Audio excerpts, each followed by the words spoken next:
Le football gabonais s'apprête à connaître un tournant majeur. Le gouvernement a annoncé la fin progressive des subventions de l'État accordées aux clubs de première et de deuxième division.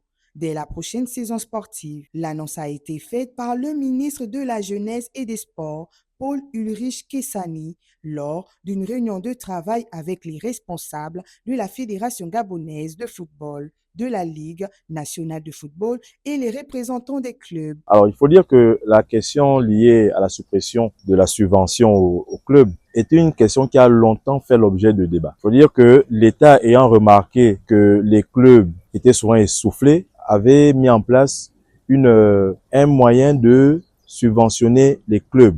Et aujourd'hui, le ministre des Sports, Paul Kessani, a donc décidé de la suppression de cette subvention, mais c'est une suppression progressive. Il faut dire que la subvention est donnée à la LINAF, et la LINAF, donc la Ligue nationale de football, la remet aux différents clubs, donc de première et de deuxième division, ce sont les clubs professionnels. À partir de cet instant, s'il faut supprimer cette subvention, il faut trouver les mécanismes pour que ces clubs-là puissent vivre. Selon les autorités, la saison 2025-2026 sera la dernière à bénéficier d'un soutien financier direct de l'État. Une enveloppe de 90 millions de francs CFA est prévue pour chaque club de première division et 60 millions de francs CFA pour ceux de deuxième division afin d'assurer le bon déroulement du championnat. À partir de la saison suivante, les clubs devront désormais assurer eux-mêmes leur financement pour participer aux compétitions nationales. L'objectif est de réduire la dépendance au financement public et d'encourager une gestion plus professionnelle du football gabonais. Dans la nouvelle loi du sport,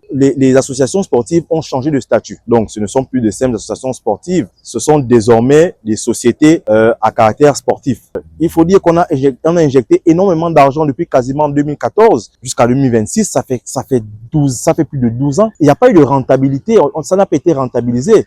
Pour preuve, malgré les milliards qui ont été injectés, le Gabon n'a jamais été champion d'Afrique. On a seulement été champion d'Afrique chez les U23, mais jamais champion d'Afrique chez les A. Pourtant, il y a énormément d'argent qui a été investi. Pour pouvoir supprimer la subvention liée au club, il faut mettre en place une économie circulaire et permettre à ces clubs-là de s'auto-réguler, mais surtout de s'auto-financer. Cette réforme marque ainsi un tournant important pour le football national, appelé à structurer davantage et à développer de nouvelles sources de financement, notamment à travers les partenariats privés et le sponsoring.